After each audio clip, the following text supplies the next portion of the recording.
A very good afternoon. It is exactly 4 p.m. East African time. Time now for trending news with me, Nancy Nalima. Join me for the next few minutes as I bring you up to speed with what's trending at this hour. Let's begin. The Azimio coalition party leaders led by Raila Odinga and Martha Karua, among others, have today landed in Lodwar, Turkana County to attend the Turkana Tourism and Cultural Festival, Tobong Lore in Lodwar town. While addressing the residents on his way to the ceremony, Odinga appreciated everyone for standing firm with the party.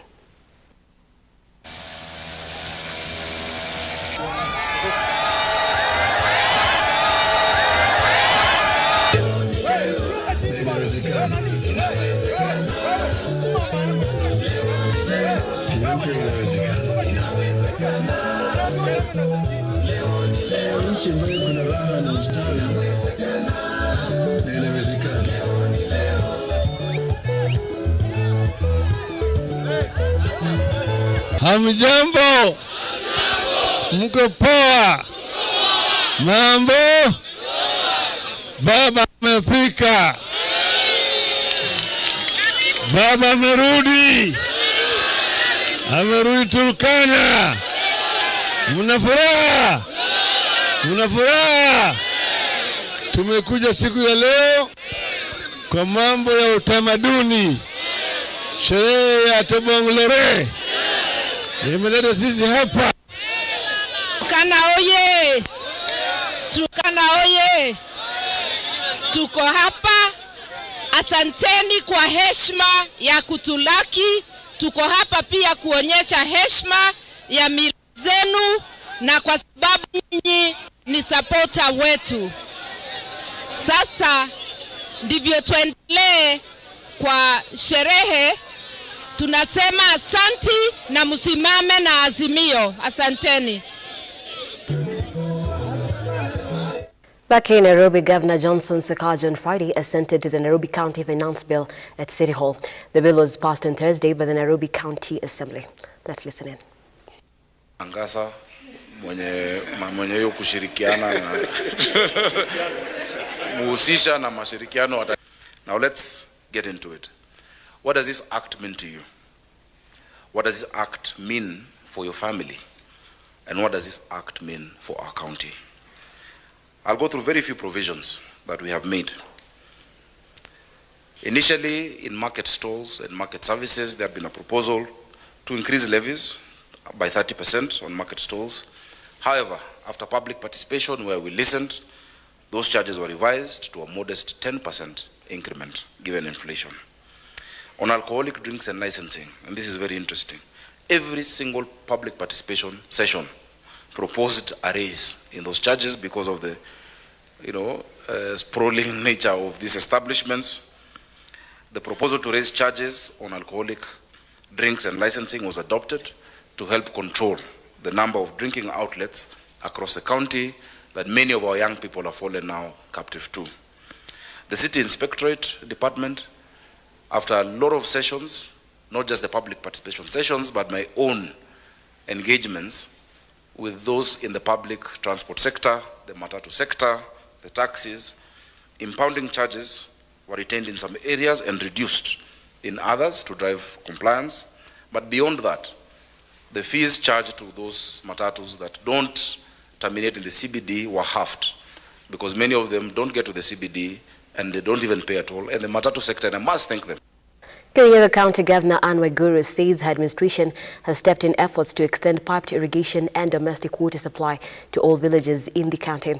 She also said she has increased budget allocation to extend the water supply for small-scale farming to enhance agricultural production.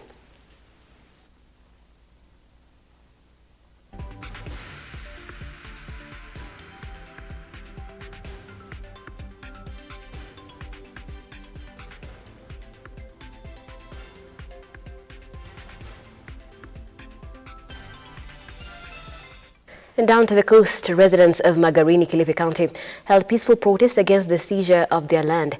They complained about the handing over of permits to different people, which has caused unrest and confusion among them.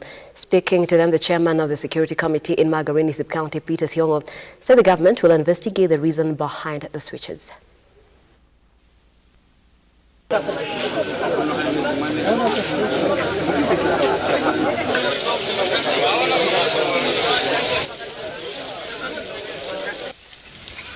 wananchi wa Marafu. Nimefika mahali hapa ni kwa sababu ya uchungu mwingi sana, si uchungu wa kuzaa mtoto bali ni uchungu wa ardhi yangu kupokonywa. Hiyo shamba nimepatiwa, lakini cha kushangaza nilikuwa nadanganywa tu, kwa sababu nilipoenda kwa ofisi kusudi nifuatilie nipate kulipia ile shamba, naambiwa shamba yako iko close. Kwa hivyo mimi nataka kusema hivi, wale wafanyikazi wa lands ambao wamepewa jukumu la kuhakikisha kwamba wanafanya hiyo kazi, kuhudumia watu wa Magarini settlement scheme, wanafanya kazi ambayo ni mbaya sana. Lakini kila mtu ako na shida yake. Kuna mtu ambaye hapa yeye alipewa letter of offer, akafikiria ni title deed, akaenda akafungia kwa saduku. Si ni kweli? Hiyo ni kesi tofauti. Kuna mwingine hapa ambaye alionyeshwa shamba ingine tofauti, sio pale alikuwa na hii. Si wako hapa. Kuna wengine ambao sasa hiyo mnasema mashamba imepewa watu wengi, lakini mimi sitaki kusema ilipewa watu wengine kinyume cha sheria, mpaka tufuatilie kuamka ni neema, ama sio hivyo? Hata naona hii mkutano. Now, retrogressive cultures have been blamed for the rise of gender-based violence, early pregnancies and new HIV infections in Bungoma County. During a training by the Kenya-Finland bilateral program, the residents have been called upon to reduce violence as they were trained on how to solve issues amicably.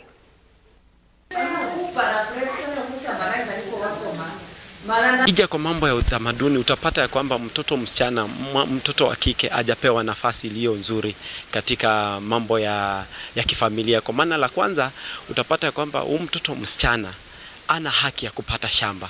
You understand? Hiyo imemdhulumu sana kama mwanadamu. Pili, utapata ya kwamba mtoto msichana ana uwezo wa kujisimamia na hata kusimamia boma, kwa sababu wengi wao andazo tukisherekea hii siku ya International Girls Day, ni kwamba wengi wao wamechukuliwa kama wajakazi katika boma zetu. So hiyo inafinyilia uwezo ambao mtoto msichana angezimama na hawezi jisimamia. So imechangia kwa maana ni viumbe dhaifu. Mimi ndasema kumekuwa na mafunzo potovu kidogo katika safari ya kijana wakati anabale na wakati anapaswa tohara, na hiyo ndio imechangia mambo ya masuala ambayo tunaongelea siku ya leo, mambo ya mimba za mapema. Culture imekuwa mojawapo tatizo ambalo inachangia sana kwa hii shida ya GBV, kwa sababu katika zile mila za kitamaduni singine sinachangia zile nyimbo, especially kwa wakati wa circumcision period ambazo wanaimba huo wakati. Hii ina motivate wasichana wadogo kujiingiza kwa mambo ya ngono mapema, na sisi kama administrators tumekuwa tukijaribu tukizuia mambo ya disco matanga. Sasa hizi imepunguka, lakini damatuni ndiyo imekuwa shida kubwa, kwa sababu hiyo wakati ikifika, na kwa sababu tena sherehe imekubali kwa mambo ya kidamaduni, ni hiyo ni changamoto kubwa sana, kwa sababu hauwezi kuwazuia. Na kwa community sisi wa mama tumeadhiriwa sana kwa njia mbalimbali. Unapata ya kwamba sisi hatuna uwezo wa kusema pengine kama kuna property ya boma kulingana na culture yetu kama sisi Waluya, ni kwamba mama hauna right ya ku-own any property from the community. And in sports, football coaches from local clubs in Eldoret, Uasin Gishu County are appealing to the government and non-governmental organizations to open up sports projects for the local youth that will empower them so as to curb unemployment, crime and drug abuse. One of the key sponsors has encouraged the youth to show up and participate in tournaments organized so as to be scouted and the talents nurtured. County government or any sponsor wanaweza kuja na wasimamie kuwafungulia ka project yenye vijana wanaweza simama in this project, so that from hapo penye anapata kitu kidogo anapata, akikuja zoezi yako in the right mood, the right morals ya kucheza, itakuwa very easy to them. Maafa yameshuka chini kwa kulingana na uwaji wa wizi mtaani pia umepungua, mambo na drug pia imepungua.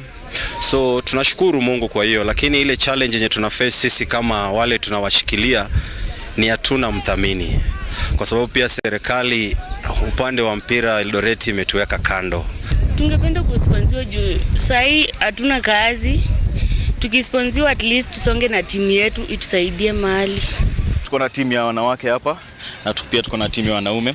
Saizi ukiona kwa background yangu kuna wanafanya training sana na hao ndio the first people tumepatia priority ya in terms of tunataka kuchukua dreams zao kwa na vile kukoaje. Si lazima ikuwe ni player peke yake ndio anapatiwa dreams. Watu wengine wakupatiwa wanaweza submit dreams, pia ni fans wenye wanakuja hapa. Anybody mwenye ana support hizi teams ziko hapa na pia ana support area, na pia mtu mwenye ni fan wa Bedpower pia anaweza kuja pia kusubmit dreams. And now you're on the know right here on Trending News. Here's what you can expect as we usher in the weekend on Lookuptv and Look Up Weekend. We'll be looking at the bipartisan talks ongoing at Bomas of Kenya, as well as the embattled Pastor Ezekiel, who has spoken after very many days after his church was closed down. And we'll be giving you details of that as well. The Azimio coalition is transversing Turkana.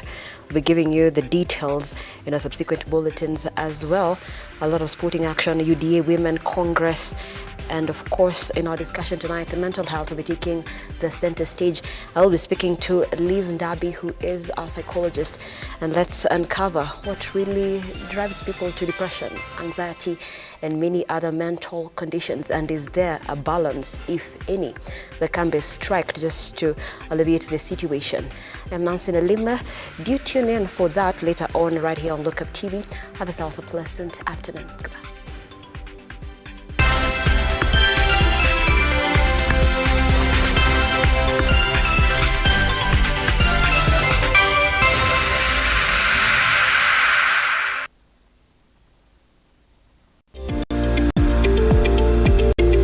We value your feedback and